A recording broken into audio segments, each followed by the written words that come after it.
This all new setup's got me have- all messed up. Do you have the ability to like fade in and out of that? Probably. I don't Okay. know. We'll work on that.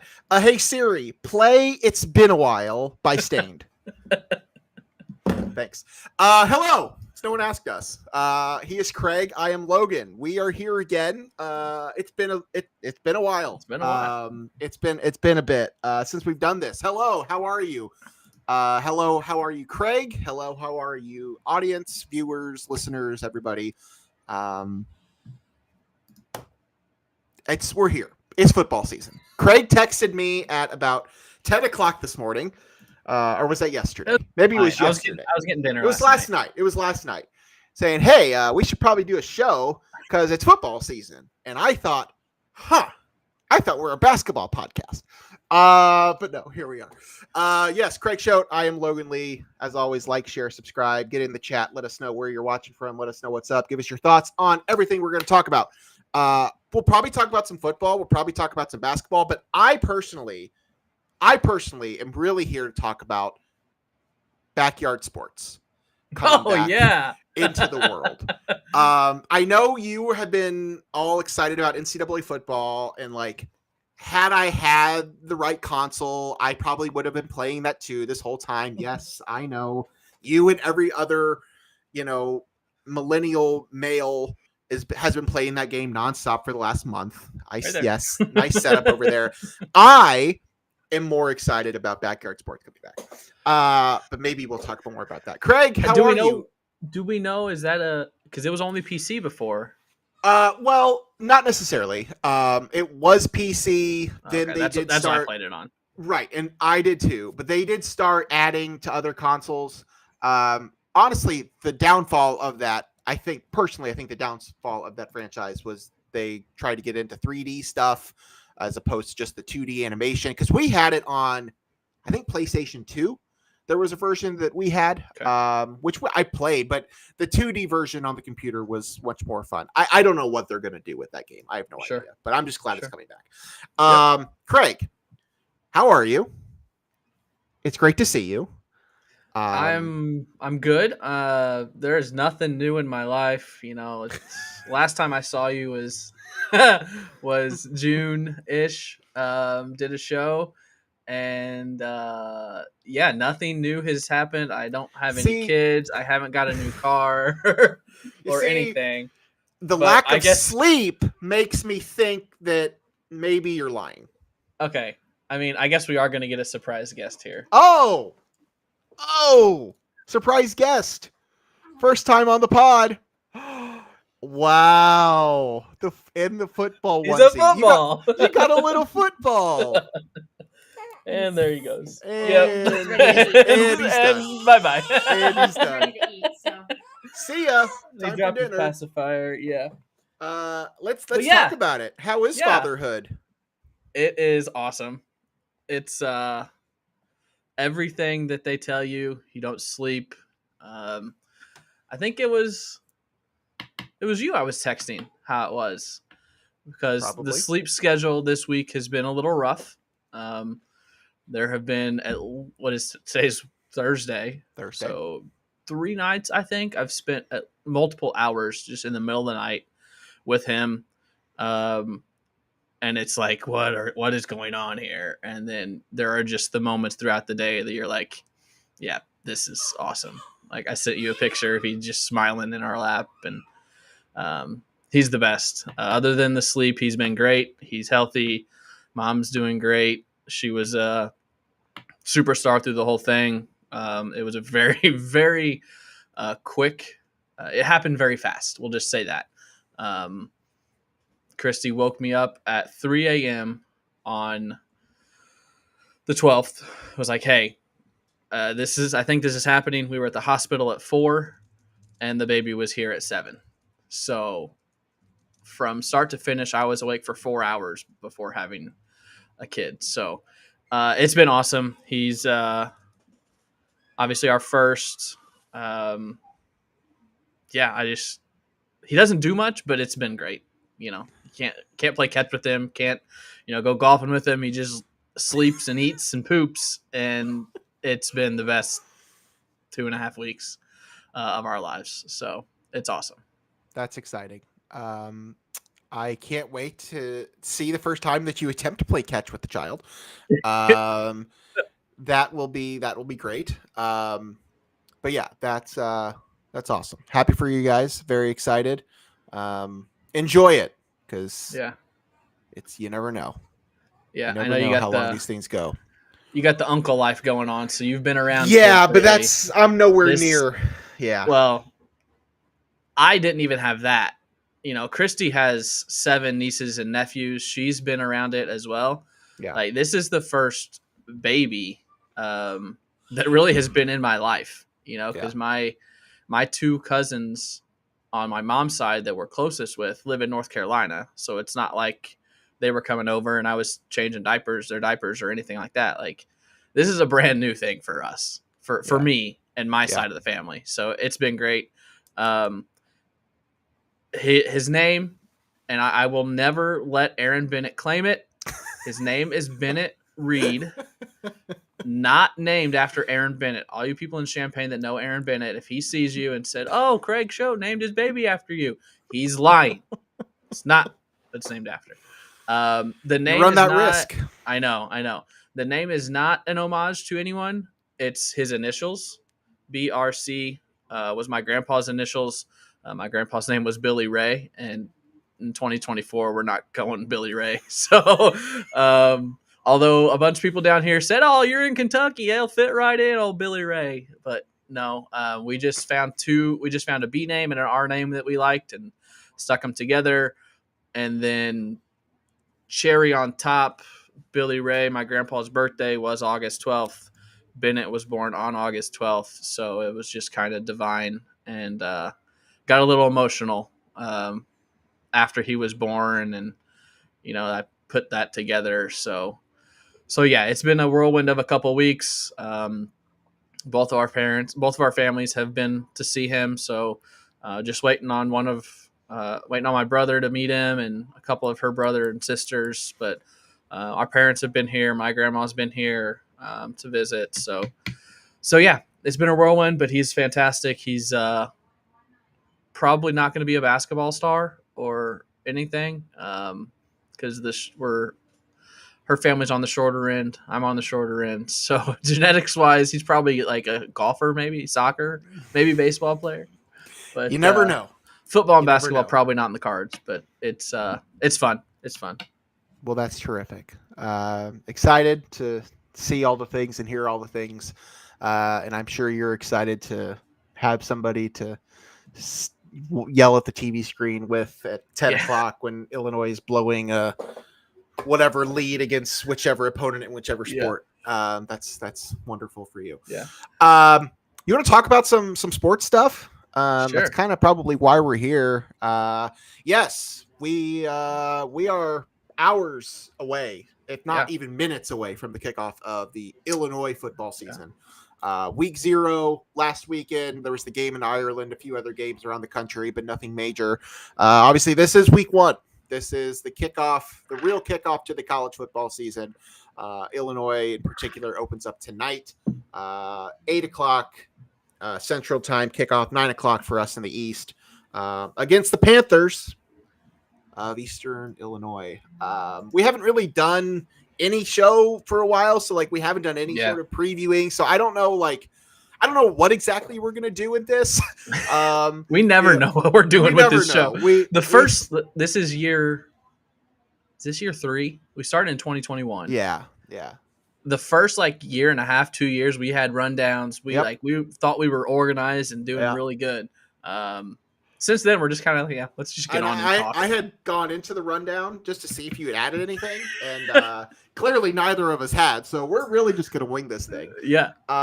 Let's just kind of talk about Illinois football here, at least at the top, for a little bit. I've already said my piece in the past about where I stayed with Illinois football. It is what it is. This is a 500 football team. Maybe they're a 6-win team, maybe they're a bowl win team, but that's it. So I just can't. I'm just not personally as jazzed about football season from an Illinois standpoint, as I'm sure a lot of our listeners and viewers are. So I apologize if I come off as not nearly as excited as the rest of you. Craig probably feels a little different than I do. I'm sure you're obviously wearing the jersey, so you have a little bit more invested into it. But either way, it's still something worth touching on, and it's still obviously something we both care about to an extent. So let's talk about the Illini. Last year, obviously, was a disappointment. You coming off the season that you had 2 years ago with the bowl game. You thought you had a lot of talent coming back. You can kind of, build on that momentum. Obviously, that didn't happen. So you have last season where you have all this talent, draft all conference players, all Americans, draft picks, future NFL stars, and you can't even get to 6 wins.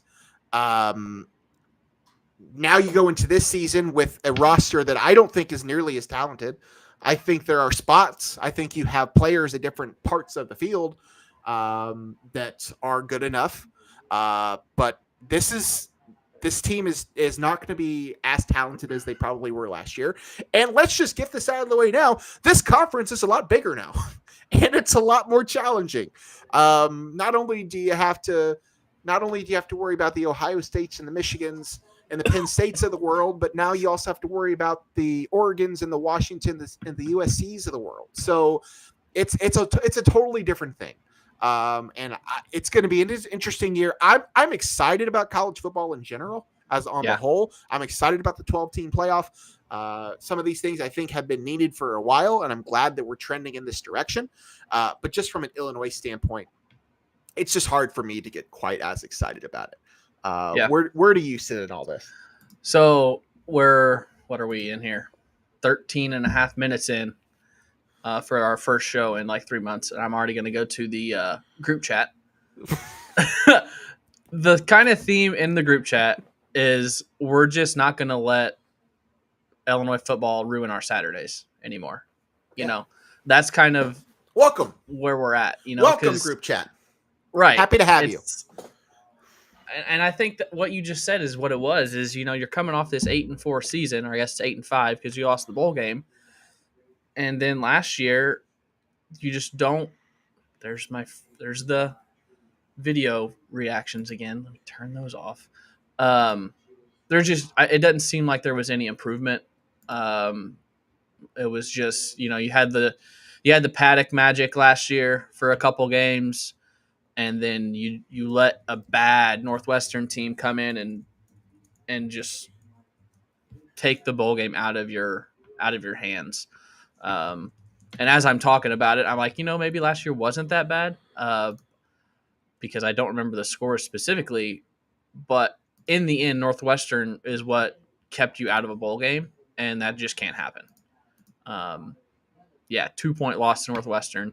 And the 2-point loss at Iowa. I remember where I was for that Iowa game. So they were sitting at 5-5. All you have to do is beat Iowa or Northwestern, and you lose both of those games to keep you out of a bowl. But that's just where we're at. I'm at. I'm going to watch games. I hope they win. I hope they go 12-0. I hope they win the Big Ten championship. If they lose, okay, that's it's kind of going expecting the worst, and you'll never be disappointed. So. I will be rooting for them. I will watch every game. I will probably be just as invested in it. But when the buzzer sounds and it's a loss, it's just not going to impact me like it has in the past. Yeah. No, I mean I think that's probably the best mindset to have. It might be different. Honestly, it might be different if both of us were in Champaign. And we're around it more. We're going to the games, going to the tailgates, but neither of us are.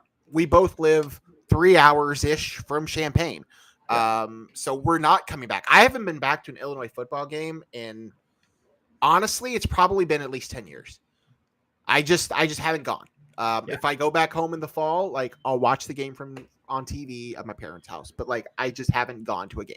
I've also lived in South Bend, and I've only been to one Notre Dame football game in the last 8 years. So it's just harder to get to. Tickets a little more difficult. But yeah, it's just it's just harder for us, I think, too, from that standpoint. But either way, I think there's still reason to be somewhat optimistic. I do think this team, I said they're a 500 team, and I think that's true. I think this team is somewhere between 4 and 6 wins. Just kind of going over the schedule, going over the matchups. I think there are obviously wins out there, and I think if you can get a thing or two to go your way, maybe that 5 wins turns into 7 wins. A 7-win season in this Big Ten with this team would honestly be that would be a great mark. I would be thrilled with an Illinois football 7-win season this year. Not that I think it's doable. I think it's very doable, and not that the schedule is like a gauntlet. You do have 3 of Penn. You have Penn State, Michigan, and Oregon, all 3 on the schedule. 2 of those on the road. Yep. You also host Kansas week 2 next weekend. Kansas is a top 25 team, but I don't think that's necessarily a game that's, I'm like, oh, well, that's definitely a loss. I don't feel that way. I do think there are wins on this schedule, and I think there could be big wins on this schedule. I am not going to sit here and say that on October 19th, Illinois is going to beat Michigan. I'm certainly not going to make that declaration on August 29th, but that's also not a game that at this point I'm like, it's a done deal. Like, I think that we have seen upsets like that in the past. And I don't know that Michigan this year is not going to be Michigan last year. Right. So, that's a whole different thing. So there are wins and there are opportunities for big wins on this season. There is enough talent. I think you have a steady-handed quarterback. I don't think Luke Altmaier is the second coming, but I think he's a steady guy to lead your offense. He has weapons on the end. I think that's the biggest thing for me. I think the addition of the receiving game has improved what he's going to be able to do. You may not have as talented of running backs as you might have had a few seasons ago, but I think there's enough talent there. The defensive secondary is not as strong as what you've had in the past, but there's going to be opportunities, and I think that's just where we're at. I think this is a team that is capable of winning 6 to 7 games. They're also capable of winning 4 games, 5 games, and I don't think it really goes that far from one or the other. Yeah, a good podcaster would have done some research into what I'm about to say, but this is just kind of off top of the head. Last year Illinois scored 28 points, 23 points, 13 points, 23 points, 19, 7, 24, 21. Like, they only scored more than 30 twice, and it was 2 of the last 3 games with John Paddock. I think this year the games are going to be entertaining because I think the offense can put up points, but the defense is also going to give up points.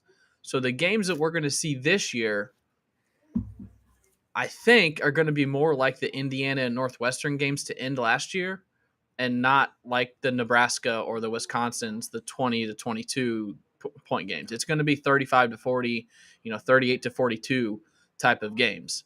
So will they be fun to watch? Sure. Second year of Altmaier in the offense. Fagan needs to stay healthy. Lawfrey needs to stay healthy. McCray the running backs need to stay healthy. But you've got Pat Bryant out there. You've got Zachary Franklin, who's the transfer from UTSA, who that's one of the games I went to after we moved to Louisville. I still had my season tickets. I went to that UTSA game, and that UTSA team, we know from Barry Lunny, they shredded Illinois, and he was a huge part of it. So now he's with Lunny back at Illinois. Who's the other receiver I'm missing? Bryant. Oh, it's week 1. Bryant, Franklin, LZ, and it's not the transfer. He's already been here. I don't remember. Who am I thinking of? Hank Beatty? Wilcher. The speed guy. If you throw him in the slot, him and Sanders in the slot are 2 quick speed guys. The offense should put up some points. It's the defense, right, where the question marks are. You lose Johnny Newton. You still have Seth Coleman. You still have Gabe Yakis. So hopefully Matthew Bailey stays healthy as a safety, because I think that injury really hurt the defense last year. You did add the Texas transfer too. I'm just looking at the roster right now, and these names keep popping up at me. Terrence Brooks, the junior from Texas, should help on the at the cornerback position, but I see 6. I see 6 wins. Yeah, I'm looking at the schedule now, and I've done this kind of on my own, but I'm kind of like thinking through it as we go along. You open up with Eastern Illinois. That game is tonight. That's a game you have to assume is a win. Not that it will be, or it has to be, but in this exercise, that's a win. Then you host Kansas. I'm going to chalk that up as a loss for right now, but I think that is a winnable game for Illinois. You host Central Michigan. I think that could be a win. So there you're 2-1. Then you go to Nebraska and to Penn State. I'm going to guess you don't win either of those. You could squeeze out the Nebraska game, but probably not. So at that point, you're now 2-3. Then you host Purdue and Michigan back-to-back weeks. I think you can get at least one of those. So now you're up to 3 wins. And then you go to Oregon. You're not winning that. Then you host Minnesota and Michigan State.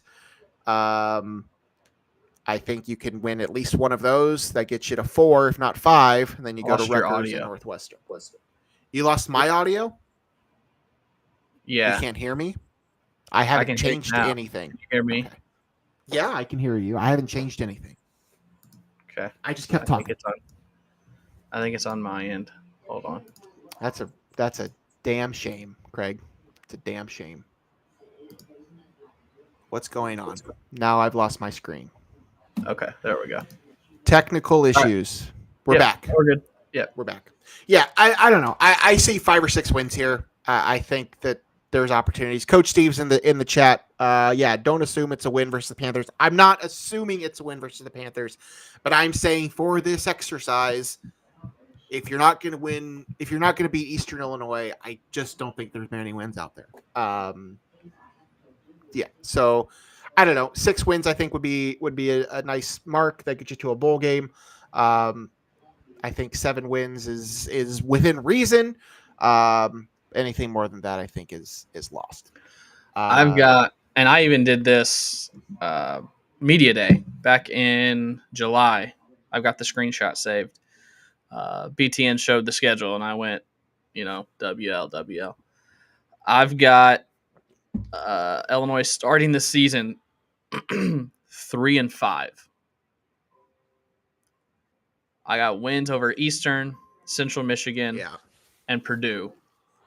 Yeah. Losses: Kansas, at Nebraska, at Penn State, versus Michigan and Oregon. And then things soften. So I think they get Minnesota, Michigan State at home, and then they beat Northwestern to get to 6. Yeah, those last. At Rutgers. Those last 4 games of the season are going to be very important because, as you said, I think there's a good chance that they enter that Minnesota game on November 2nd with just 3 wins. And if that's the case, you have 4 opportunities to get 3 more. And I think you have a pretty good chance to win at least 3 of those games at the end of the season. Minnesota, Michigan State, Rutgers, Northwestern. That's what this team is. Yeah, I don't see any better than 8. I don't think Coach they go any better Steve than 8. is okay. Bring up that about the 8 and 9. Steve, where are the 8 wins? I can see 8. I can't get to 9. So the 8 would be Eastern, Kansas, Central, Nebraska, Purdue, Minnesota, Michigan State, Rutgers, Northwestern. Wait, or Rutgers. Who am I missing? That's 8. Let's see. I don't know. I mean, sure. Like I don't think it's out of the question that there's 8 wins there. I think that's shooting a little high, but I wouldn't be. I think they could get 2 of these 3: Kansas, Nebraska, Rutgers. I don't think they can get all 3. That would get them to 8. Nebraska, Rutgers. Sure, that's fair. That's fair. Yeah, I don't know. Philip asking, should Brett's job be safe if Illinois finishes for 8 or worse. I think the seat's getting hot, but I the don't seat's think getting warm. I don't think I'm there just Yeah. because this is a different conference anymore. And Illinois, it's Illinois football. It is what it is. Like, no, should anybody feel safe with a 4-8 record? No, I can't say that's true, but I don't know. I think Brett Bielema is the best Illinois football coach Illinois has had in a long time, and it just hasn't worked. So, like, is that his fault? I don't know. Probably not. But like, I think there's a lot of other issues going on here than just the final record. And they're not much. So, okay, Steve, Eastern, Central Michigan, Nebraska, Purdue, Minnie, Northwestern, Rutgers, Michigan State. Okay, yeah, I mean that's. I think all those are winnable. I think Kansas is winnable too. So basically, if you're looking at the schedule on the screen right now, I know those listening can't see it, but preseason, Illinois has 4 ranked opponents. Coach Steve and I think us agree that those would be the 4 losses. Correct. Yeah. So, yeah. No, Kansas, Penn State, Michigan, Oregon. Yeah. I mean, that Oregon game could be a disaster because you're coming off, like, it's 7 days after you play Michigan.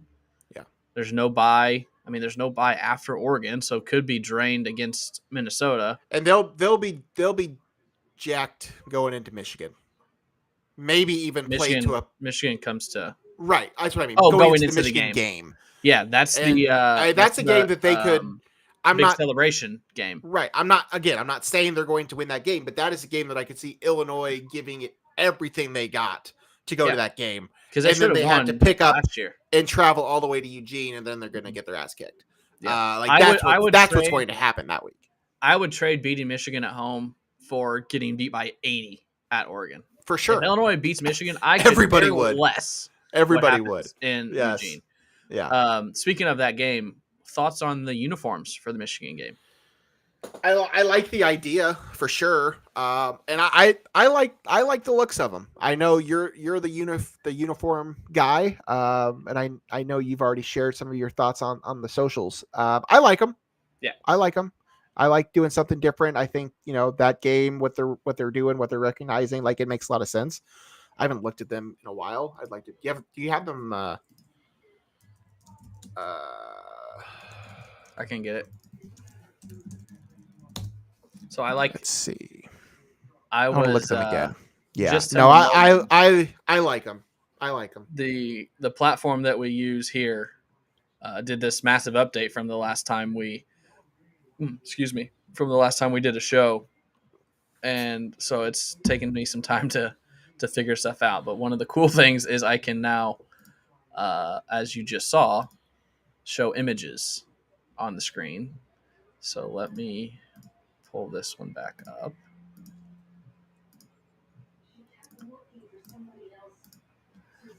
Sorry for those listening. These are the great new uniforms. Yep. For the Michigan game, an ode to the Red Grange game against Michigan 100 years ago at Memorial Stadium. Uniforms, I think they did as good as they can. It's the helmets for me. Yeah. Though, like, that looks like a leather helmet. And it's a 2024, like, super high-tech, legit helmet. But hand-painted, it looks as good as it could. Yeah. To a leather helmet. So I think those are sharp. The uniforms are whatever. I think there's not much else they could do to honor them. But yeah, I'm with you. But yeah, real quick, I kind of want to circle back to the Bielema thing. The bar at Illinois for football low. It's so low. Like it is so low. And I really mean what I said. I think Brett Bielema is the best coach Illinois football has maybe ever had. Yeah. Whatever that translates to on the field, it is what it is. If they continue to have consecutive 4 or 5 win seasons, at some point, no, you have to make a change. But I don't know what you do. I don't know who else you're getting in the door. You got somebody that has all the pedigree to be there. he was a great hire. Like, if it doesn't work out, it doesn't work out, and if that's what they end up doing a year or two from now, fine. But the bar is so low for Illinois football, especially in this new Big Ten. Just like, just throw in a 6, 7, 8 win season every now and then, and like your fan base is going to be happy. If he consistently wins 6 and then every 2-3 years has a season like 2022, like this fan base, he would have a statue. This fan base would love him for about 10 years, and then they'd be like, okay, when are we gonna make the playoff? Like, and I don't know if you want to transition into this. Let's do it, because in 2022, Illinois was as high as 16 in the college football playoff rankings. And then they lost 3 in a row to Michigan State, Purdue, and Michigan. That, if they win 2 of those 3 and they finish the regular season 10-2, Illinois is probably in the college football playoff with a 12-team playoff. Yeah. So Illinois making the CFP is not out of the question anymore. No. But Illinois can't go 9-3, or I don't think an 8-4 team might probably ever get in. But Illinois is not a school that can go 9-3. Alabama, Michigan, Ohio State, they could probably go 9-3 and still get in. Illinois needs 10, 11 wins to get to the playoff. 2 years ago, that very well was a very good possibility. So it's there. It can happen. And I think that's where a lot of the fans, like, not resentment, but like we just said, we're not letting it ruin our Saturdays anymore because we know it's there. It's just like we're done being disappointed. So yeah, no, the new playoff system does open up a different realm of possibilities. How it was set up for years, Illinois was never playing for a national championship. Like, it just wasn't happening. Like, there were some good seasons. Like, there was a Rose Bowl, there was a Sugar Bowl. Like, there were opportunities. You get a big win at the end of the season, you win the Big Ten championship. All right, cool, you're playing in the Rose Bowl.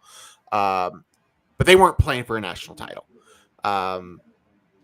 But yes, because of the 12-team playoff, and I'm not suggesting it's going to happen, semi-regularly, but you do open yourself up now to have that opportunity. Like you just said, if you have a season like you had a couple years ago, you are a win or 2 away from it. So that gives you more chances to do that. And I think this fan base would be elated if maybe even once every 8 years they put themselves in a position to make the playoff. Like, I think that's really all this fan base truly needs. As long as basketball is still doing basketball what it should do, then football can be an afterthought. But the goal needs to be consistently putting up at least 6-win seasons. That just needs to be the goal. So you cannot have consecutive 4 to 5 win seasons too long. Or yes, you're going to have to do something with it. But as I said, I think Brett Bielema's. I just don't know who you're getting in to coach Illinois football that's a better coach than Brett Bielema. I just don't. Yep. So as far as the 12-team playoff goes, yes, this is the new change. This is the big change this year. Aside from the new look conferences, 12 teams, 4 teams get the bye. It is the 4 highest ranked conference champions. So what I love about this whole thing is that, in theory, Michigan or Ohio State could be the number 2 team in the country at the end of the season, but they're still the 5 seed. Yeah. If like Oregon or Michigan is, or Washington, whatever, is the number 1, if they're the best team, if however that works out, I think that's an interesting wrinkle. I don't hate it. I think you have to give some sort of advantage to being a conference champion. As long as the conference championship games are going to be a part of this, then that certainly needs to be in there. If you want to at some point get rid of the conference championship games, then maybe you can get away from that too. Are the top 4 seeds always just going to be the SEC, Big Ten, ACC, and Big 12 champ? Unless the ACC is so bad one year that Boise State is better than whoever their champion is. Or the American champion? Whatever. Yeah, because there's only 4 conferences now. 4 Power 4 conferences. Right, but I'm saying that what you're asking, and then that if that happens, if Boise is good enough to get into that top 4, then that takes care of the group of 5 Correct. representation. So the And 12 they seed would wouldn't need to be a group of 5. Yes. For it will essentially always be, yes, the Big 10, the SEC, the Big 12, the ACC. Yeah. There might be 11 a situation every few years where maybe the ACC is so bad that they get bumped out of that. But I don't think that's going to happen very often.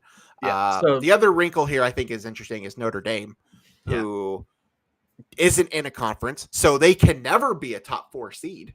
Yep. But because of the 12 teams, Notre Dame's typically going to always be in this thing. Yep. Like they're very rarely ever not one of the 12 best teams in the country. So I shouldn't say that. They're pretty regularly one of the top 12 teams in the country. Yep. So, but as I said, they can't play for a top 4 seed. But what I've heard people talk about, and it's true, the way it's set up now, sometimes I can see an advantage to being the number 5 seed as opposed to being the number 4 seed. Let's just say Ohio State, for example, which, let's just say they are they lose to Oregon in the Big Ten championship game and they end up being the 5 seed. So they're going to get a home field advantage in the first round of the playoffs against what will likely be probably the best group of 5 school. Yep. And then they're going to go to play. It will be a road game, I guess. Is that first round in the neutral site against into ball games. The 4 seed, which will likely be the champion of the ACC, maybe worst the Big conference. 12. Yeah, worst conference. So, if you're that 5 seed, that's a pretty good spot to be in. Yep. So I wouldn't be complaining most of the time if I'm that team that didn't, get their top 4 seed.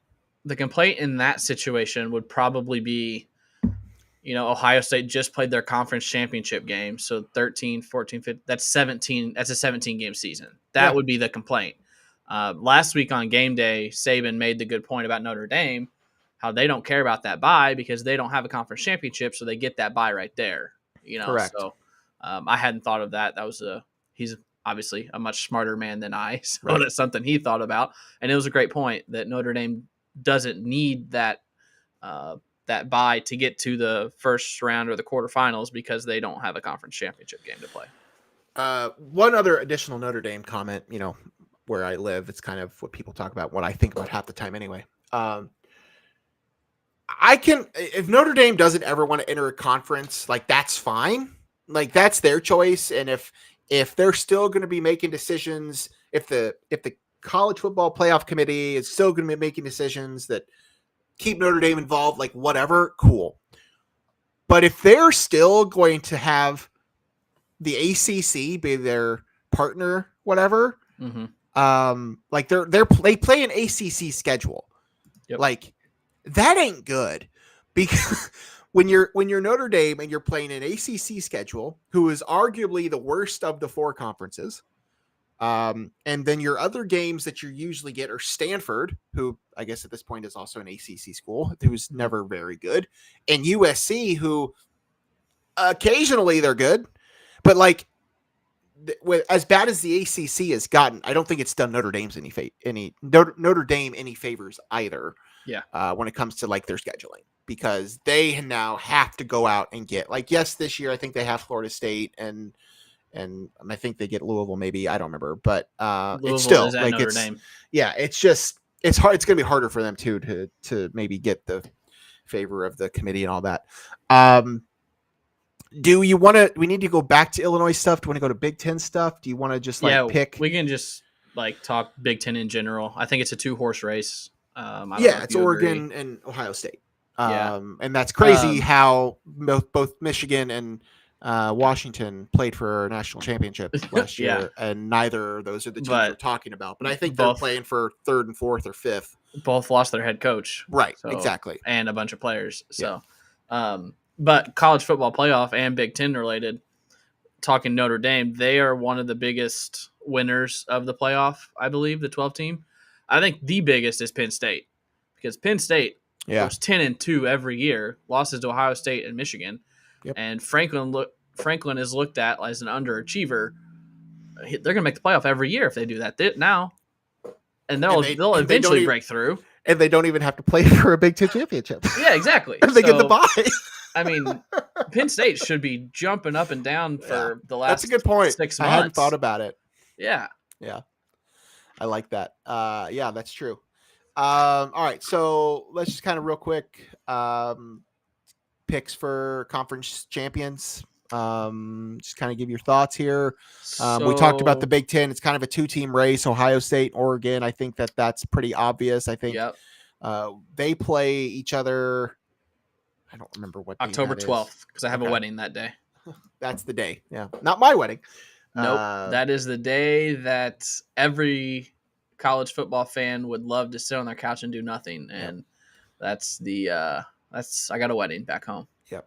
So yeah, that's obviously the big one in the Big Ten. So I've got it's those 2 teams.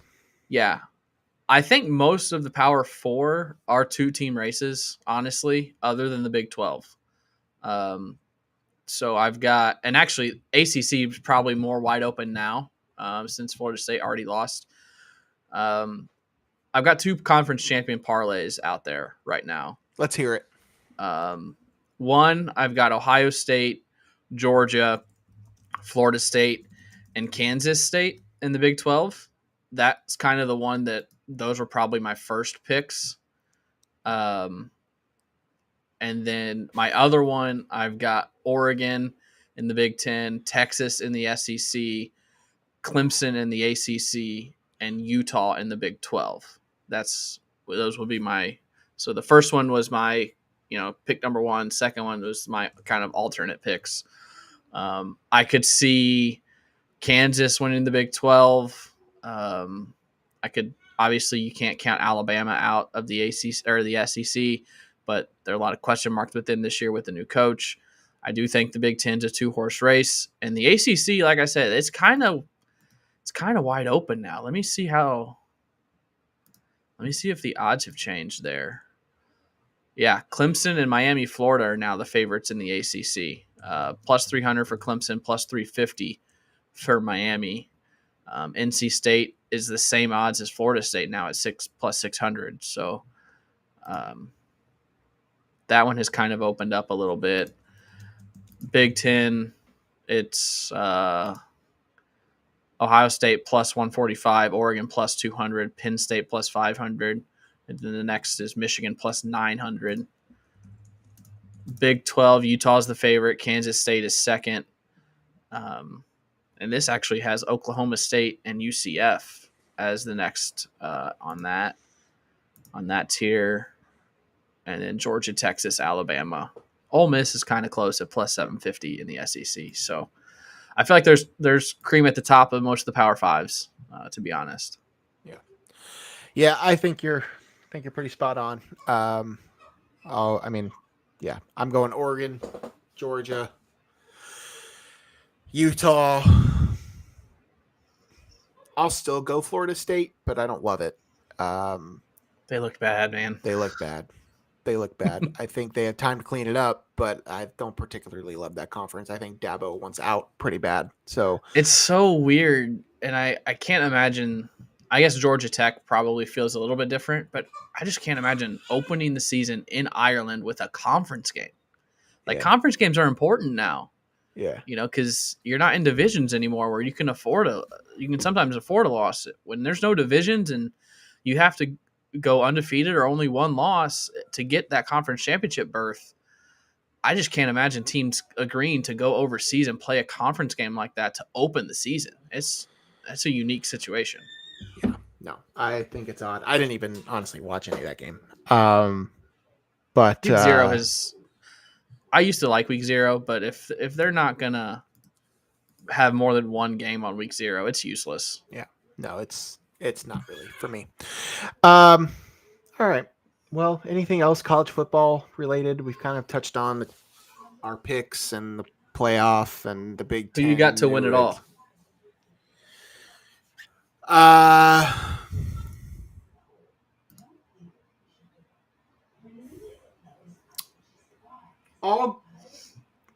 I'll go Oregon. Um, I mean, I think Georgia is probably the smart pick just because they're Georgia, but They're the favorite, plus they're at the 280 or yeah. plus two. Yeah, plus 280. Where's I haven't looked. I've looked at the conferences. What are the rest I'm of on the odds? FanDuel. I'm on FanDuel right now. Georgia's plus 280. Ohio State's plus 400. Oregon's plus 650. Texas is plus 850. And then Bama and Ole Miss are plus 1400. Yeah, I'm Notre just. Dame's plus 1800. I'll take Oregon. I don't really have a good reason to do it, but it just seems like a fun pick. And I Yeah, do think they're. I mean, it's them or Ohio State to win the conference, and yeah. How about you? I'm going Ohio State. Oh, I love their quarterback transfer. I love Will Howard. Um, I thought he was great at Kansas State, and now he's got more weapons, better offense at Ohio State. So I have a futures bet on him to win the Heisman. Actually, um, plus 1500 on him to win the Heisman. So I'm going to go with Ohio State. I think this is their year. well, best of luck to you on your picks. I got a lot of futures. I got a Yeah. lot of futures out. I normally don't, but this year I have one, two, three, four. I have 17 futures. Yeah, That's a a lot lot. of them are over under win totals. But yeah, there is one other college football thing. Did you watch the Connor Stallion stock? I do. No, I did not. I did not. Okay. I won't What are your talk about thoughts? it. I mean, I guess you know what happened, so there's no spoilers in it. I feel like they were very biased towards Michigan. Like everyone does this. Like there's no reason for it to be an issue. Um, I just don't see a world where their championship isn't tainted Yeah. in some way or fashion because they didn't really talk about it, but there's evidence of people sitting in his seats recording the signs. They just can't link it to them using that video. You know, like the scheme, like he is a Connor Stallions is a genius. Like he gets into how he did it and where it originated, his first head coaching job. Like that's the first task that the coach gave him was to decipher the opponent's sign. So he was doing it for a long time, and he went in his garage and took videos of himself doing every single sign that he had seen on a sideline, and then put it in an Excel sheet and a Google Doc, and like it was so elaborate and so well done. Like, mad respect to that dude. But when you're going 2 games and scouting, that's where it becomes cheating. So I just Yeah. don't I don't know how you can't say that it played some part in them being so good. Just look at his record before and after Stallions got on the staff. Like that's kind of says a lot right there. He was Harbaugh and Michigan were I can't remember the exact records, but they only lost like 3 games after they hired Stallions full time to do this. Yeah. And before they had lost like 20. So, yeah. No, I haven't watched it yet, but that's that's where I've stood on this for the whole time. Like, Yeah. it is what it is, but like I have a hard time believing that they weren't using it Yep. to some degree. So, Yep. Do you want to talk basketball at all? I mean, we're Yeah, I obviously think everyone's football season is here. That's what most people want to talk about. But we've yeah. kind of basketball's kind of been our bread and butter. We haven't really talked about it for a few weeks. Not that there's been a lot to talk about. They made the offseason moves that they did. They've added some big names through the portal and through the high school recruiting internationally as well. I think sounds like the biggest thing right now as of August 29th is the eligibility status of Tomislav Ivisic.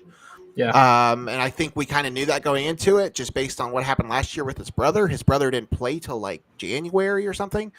And I would hope that they have that figured out now so that doesn't happen. But like, I don't know. I don't know what's going to happen there. And obviously we don't have boots on the ground. We're not in the locker rooms. We're not talking to people. So we don't know much of anything. We're just kind of going off of what other people have reported as well. But that sounds like that's kind of the biggest question mark right now. And not that I view him as like the cog to everything, but he's about the only size this team has. The only other true post player is freshman Morez Johnson, who, while super talented and could be a freshman sensation, is an undersized five. Yeah. So I think that's, to me, is the biggest question as of right now. I don't even know if we talked about the Will Riley edition, honestly, on this show. Probably not. You're probably right. I was ecstatic when I thought they were done. I thought they were done with their moves. They didn't get the big fish they were going for, but they were able to swing Kasparis. And, nobody knew who that was, but, within a week, he was the best thing Illinois has ever brought in. Sounds like he's the real deal. And honestly, at that point, I figured they were done. They had filled most of the gaps. I just thought they were going to go into the season with 2 open scholarships and roll with it. But then, kind of out of the blue, here comes a 5-star freshman who is going to reclassify and join the Illini. We didn't talk about him. I'm sure he's the real deal. I still certainly have questions about the rotation, and I think a lot of people do. What are your thoughts here? How do you feel about where we're at this point? Obviously, it's way too early to have a lot of these conversations, but it's what people want to talk about. So let's just talk about it. Yeah, I think that's the big question is, you bring in this top 15 player.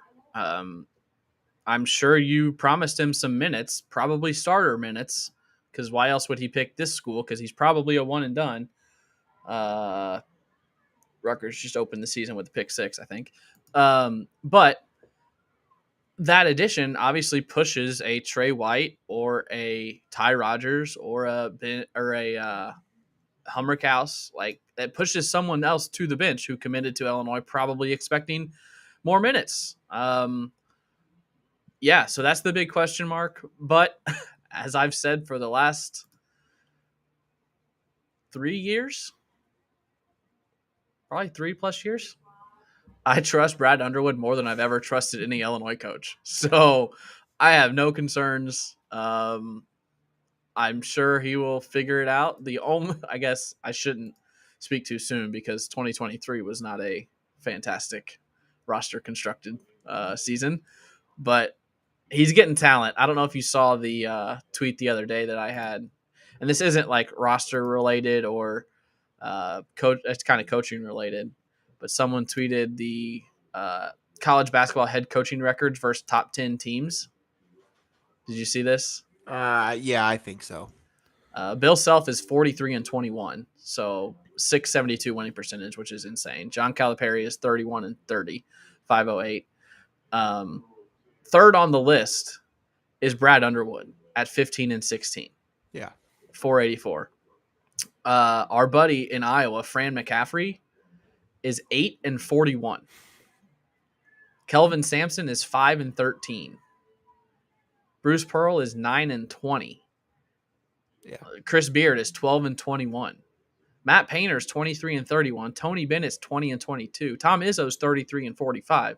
So, the names that Brad is ahead of on this list, albeit he doesn't have the number of games against top 10 opponents that those other guys do. That's the caveat here. But he's nearly 500 in games against top 10 opponents. So I trust Brad more than I've trusted any Big Ten coach or Illinois coach since I became a big fan. And that would have been 03, 02 when Bill Self was there. And obviously Bill Self's number 1 on the list and he left for a better job. So you can't blame him for that. But the program's in a great spot. So I just put the jerseys on, tip the ball up and go win some games. I have no doubt that that's going to happen. Our podcast might become kind of boring because we're in such a happy place with the program right now. I'm obviously, yes, I'm in a very happy place. And I agree with everything you just said. I trust Brad and his staff to figure it out. They've done a really nice job of adjusting, adapting on the fly. But as you talked about, and I will say that the one thing that makes me a little nervous is handing the keys to the team to a couple freshmen. I wouldn't say they've got the keys yet. I think Kylan and Ty Rodgers are going to have a huge say. Are we sure how many Ty Rodgers is going to play? Ty Rodgers may not play 12 minutes a game. I think you have to. He's so good. I'm with you. Intangibles of basketball. I think yes, Kylan Boswell is certainly in the mix here, but like everything we're hearing is that Kasparas Giakoušionis and Will Riley are first round picks, lottery picks.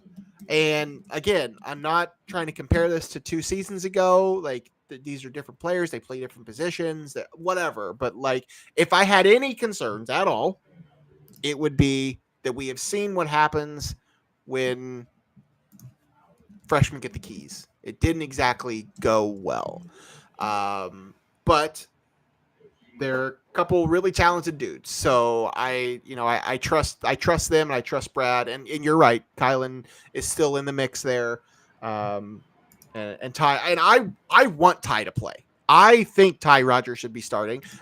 Again, I'm not in the locker rooms. I understand. I'm not in the locker rooms. I'm not watching practice. I don't know what was promised to who.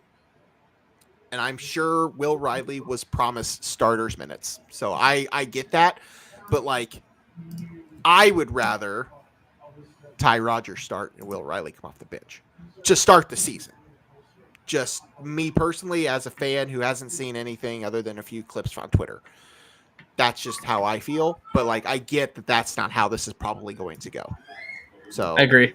I've got – and I'm changing it right now. I've got Boswell, Kasparas, Riley, Humberkaus, and Avicic starting right now. Yeah, I mean, I think that's probably what it will be.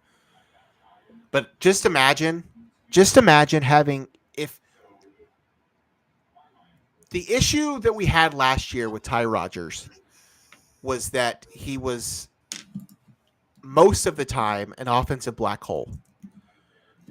He gave you a lot rebounding, gave you a lot defensively, but you couldn't play him and Dane Danger on the court at the same time.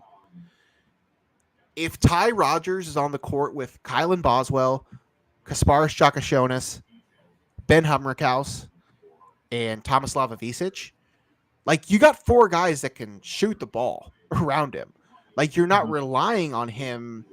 It's not like you're also throwing somebody else like a Dane Danger out there or whatever. Like I like that mix personally, but again, there's also the Trey White of it all. Like he's going to factor into those minutes too. So I don't know. We'll just have to see. Obviously it's August 29th. We are still at least 2+ months away from basketball season. So we don't need to worry about it too much. Do you remember the videos they were putting out though of Ty Rodgers hitting some jumpers? Yes, I have seen it. I have seen him hit a practice, hit an open jump shot in a gym in June. So who would win in a shooting contest? Ty Rodgers or Logan Lee? Ty Rodgers. Ty Rodgers. I haven't shot a jump shot in way too long. Yeah. But yeah, I'm certainly more excited for basketball than I am football season. But I don't think we need to get too big into it. I think, as I said, the Avicic thing is the biggest thing to keep. More excited for Illinois or just in general? Because I think I'm more excited for college football overall, but I'm also more excited for Illinois basketball. That makes sense. I mean, I've always leaned more basketball than I have football. Just like in general. Like I don't know. That's just who I am. I'm just not. Maybe this is the wrong place to admit it. I'm just not a big football person. I watch, I follow, played fantasy for years. Like I care to an extent, but like, how's your fantasy schedule going? Well, I have a draft on Sunday and a draft on Monday. I've had trades coming in, being offered, and everything else. Trying to you can do off-season trades. Yeah, because it's keeper. Okay. Yeah, What keeper site leagues. do you use? Yahoo for one and ESPN for the other. And you can do off-season trades? We don't do them on for the Yahoo stuff. There, we don't do them on Oh, so you the just like agree to it, site. and then like you Yes, and then manually I do. will go Yeah, in and manually change it and gotcha, all that stuff. gotcha. ESPN, you can do off-season trades. Yeah, but you can't do in-season. Can you? Can't do in-season trades or trade draft picks. Trade draft picks. Correct. Yes, those have to be done off-site Off-season. as well. Yeah, it's annoying. I don't run the ESPN league. I run the Yahoo league, or I co-run it. Gotcha. I think I had something else I was going to ask you. Okay.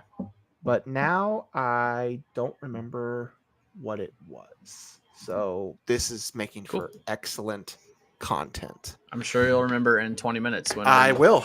I'm sure I will. Get dinner. What else? We've been on here for about an hour, so thank you everybody out there for who's hanging on, checking us out. Mark, I see Mark's been in the chat wanting us just to start over a while ago. Sorry, Mark, you can follow that, rewind that back a little later on, and see all the nonsense we talked about at the top of the show. How's your NCAA dynasty going? Oh, it's great. I just won my first national championship at Illinois earlier today. Congratulations. Year 4. Year 4. All right. Yep. How is the jersey making business? Oh, yeah. The uniform making business. It's obviously been on hold for a little bit. Yeah, that kind of blew up more than I expected it to. But that was my favorite thing about NCAA 14 or like 13, 12, 11. Like, yeah, for as long as the game was, like, I loved making the jerseys. Like, every year I made the River to River and the Missouri Valley Conference. Whoa, what is this?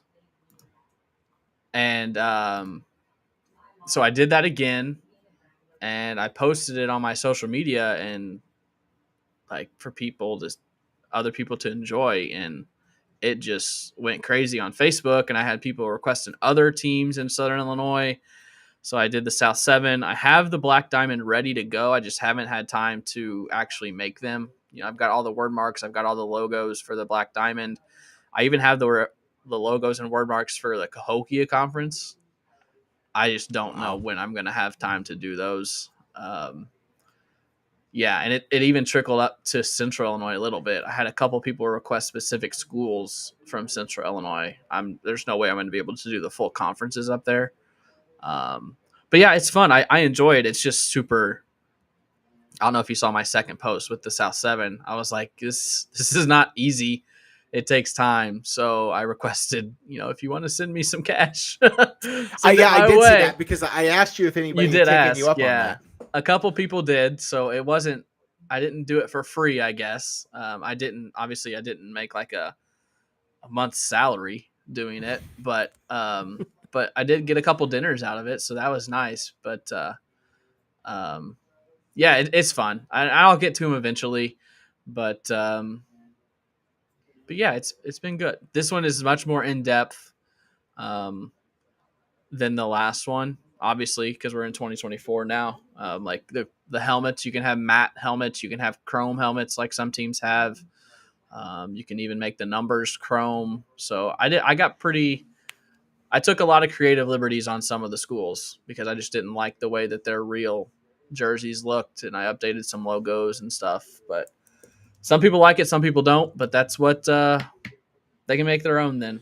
I was going to do the Missouri Valley. I do have their logos and everything ready, but there's another guy that I saw did SIU, and he's done all the other like Dakota schools as well. So I'm just waiting on him to finish the other Missouri Valley, and I'll do his. I downloaded SIU already and have a dynasty going with just SIU, but yeah, it's been fun. You need to get the game as soon as you can, and you can join my dynasty. That's well, you know what? That's the plan. But I haven't actually played I would still dig the game out like once a year, but I've never been very good. So I like their recruiting stuff more than I really like playing the game. Yeah, that's kind of how I am with most. I play off anyway. So sue me. I play offense only. Yeah, that's pretty much what I do too when I play. Yeah. Yeah. I do in the dynasty I have with my buddies from home. There's 5 of us in it right now. We are required and supposed to play the full game. But all the other dynasties, I go offense only. Real quick, when you created the Benton Rangers, did you create an alternate jersey using the Power Ranger thing that you sent me? Because you really should have. No. You really should have given them an alternate jersey. No, I did not. That was the Power Rangers one. Benton was probably my favorite though, because I went like, I got the Western style font with the cool cowboy on a horse logo. I really like Benton. I liked Pinckneyville too. I did like my own thing with Pinckneyville. Carbondale was a fun one to make. Yeah, I got some cool ones in the Black Diamond too once I get to it that I'm going to have some fun with. But they're coming. I don't know if any of you are listening to this or will listen to this that downloaded or want them downloaded. They'll get here eventually. I just don't know when. Well, best of luck to you. Thanks. On all of your endeavors when it comes to creating teams on NCAA football. Craig, anything else we need to talk about? Did you need to talk about Big Brother? Have you been watching Big Brother? Yeah, I think any TV shows you want to catch up on, or? I'm caught up on Big Brother. Are you caught up? Yes. Well, I watched last night's episode. We have an episode there have been a lot here in an hour and a half. Yep. There have been a lot of shitty house guests on that show since I started watching.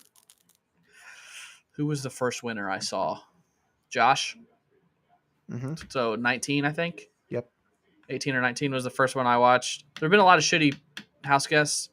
I think Angela's at the top of my list. I don't care for her at all. Yeah. In any way, shape, or form. Yeah. I understand why they're keeping her because she's an easy out. And now she is on the block right now. But from the first day, just why? Reality TV whore. Yep. No, that's very much what she is. Yes. I'm not a fan of hers as well. I think she obviously was a target early on, and I thought maybe at that point she could kind of just slide under the radar and just, like, not that I was a fan, but like, just do her thing. But that still can't seem to happen. She's putting herself in a situation she shouldn't be, and aligning with people she shouldn't be, and aligning with people that don't want to align with her. And yeah, I'm not a huge fan. I don't. She's really the only one in the house that I don't really care for. Yeah. I think some of them are playing better games than others. I know you had sent me the current odds or whatever. T-Core is the favorite, and you seem to be shocked by that. And I should say I don't think she would be my pick to win right now, but I also wouldn't have her super low because I do think she had been playing a good game up to this point, and I don't think she had been on anyone's radar. Now that you're HOH, once you're HOH, you really start putting yourself on radar. So we'll see how she fares after this week if people start coming after her because she went after them. But yeah, no, I've enjoyed this season so far. I haven't liked some of the twists that they've done. I did not care for the AI instigator thing. That was just a bunch of crap. And then I don't think Tucker did very good with it. So I think that didn't help. But yeah, no, I'm enjoying it. Live eviction here in an hour and a half. So check that out before Illinois football kicks off. What's your prediction? For football or for Big Brother? No, for Big Brother. Who goes home? Oh, who goes home tonight? Well, if he doesn't win in the arena, it'll be Tucker. Yeah. But as we've seen before, he wins just about every competition he plays in. So, and he's not up against like powerhouses. So no, there's a good chance he does. It's who Cam pulled himself off. So it's Mackenzie, Angela, and Tucker. If Tucker saves himself, I think they might vote out Angela. I haven't been. I'm kind of like hit and miss with some of the live stuff. Like I see some things. I've tried to avoid it, but I still see things. So like there are some weeks where I know what happens, and some weeks I don't. but I'm pretty confident that if Tucker does not win, that he will go home. But I don't know about if he does win. So, and then my prediction for football. I think Illinois wins by 2 touchdowns. 2? It's going to be that close. Yeah. Like 28-14? Yeah, that's fine. Maybe 2.5 touchdowns. Something like that. Yeah, I mean, I don't know that it'll necessarily be a blowout, but I hope I'm wrong. I hope they just come out and just, sorry, Steve. Sorry for your Panthers. Yeah, I mean, 2 touchdowns, probably. How about you? I got like 38-10, 35-10, 38-10, something like that. We'll see. Yeah, I think Eastern will get it in the end zone. They could score 2 touchdowns. It could be 38-14, but yeah, I think Eastern scores a couple times, but Illinois' offense I think puts up 30 plus, 35 plus. So, right.